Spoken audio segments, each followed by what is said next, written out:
What's up, everybody? This is Msherman. I just wanted to take a moment to speak about the current state of the market in Baja California Sur, because I do understand that in many markets in the United States, there has been a significant reduction in sales. However, that is not the case in Baja California Sur. And what I'm saying is supported by the numbers.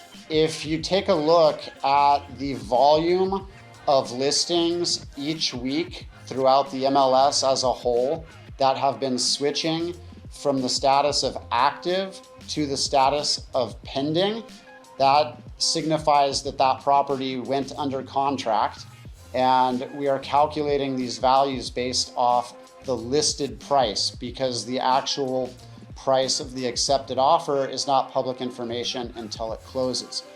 So if you take a look at the volume of transactions each week throughout the MLS, you can see that up until this point in 2023, we have been seeing an average of over $50 million a week in pendings.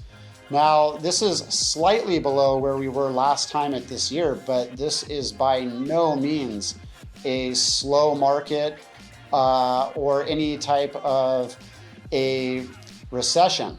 One thing that the buyers need to take into consideration is that this is a cash market. So the effect of interest rates in the United States is very, very minuscule.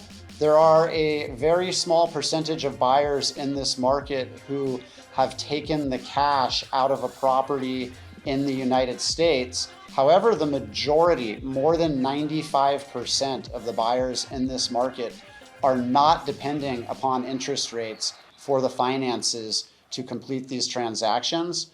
Another factor is that the motivation for purchasing in this market is much different than what you would see in neighborhoods in the United States. Most of the purchases in the United States are motivated by factors such as proximity to one's place of work, proximity to school systems for the children. This market is primarily a second home market. So the motivating factors for purchasing here have always been the climate, for one. The year-round weather here is some of the best that you will find anywhere on the globe. And again, it's not dependent upon interest rates. So the motivating factors continue on a steady trajectory, whereas obviously in the American and Canadian markets, the motivation is how cheap can I get the money to complete this purchase? So it creates a lot more ups and downs than what we're seeing here. Another factor that has really allowed this market to continue on a steady trajectory is the amount of people who are now working remotely has added a new category of buyers, whereas before the pandemic, there was a smaller percentage of people working remotely, and we were mostly selling to either vacation home or retirement homes.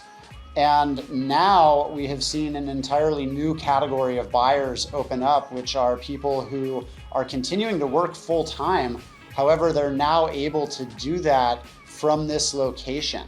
So again, it's a totally different set of circumstances that motivate people to come into this market, and the money that people are using to complete these transactions is almost completely unaffected by interest rates. Again, it's less than 5% of the buyers in this market who are depending upon financing taken out against other properties in the States. So I just wanted to take a moment to kind of clarify that, because the numbers that we're seeing are by no means a slow market.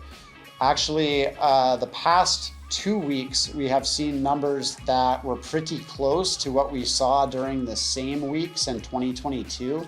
I'm going to share all of this data with you so that you can see for yourself that the numbers do not lie, and that we are seeing above $50 million a week in pending transactions throughout the local MLS. So the market here is continuing at a very active pace.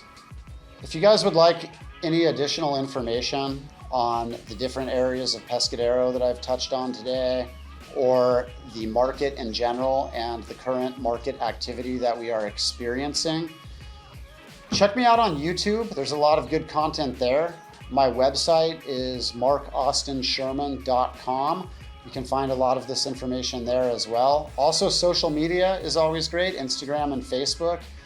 If you guys would like to get in communication with me directly, I highly recommend dropping me a message on WhatsApp. WhatsApp is probably the quickest method to get a direct response from myself.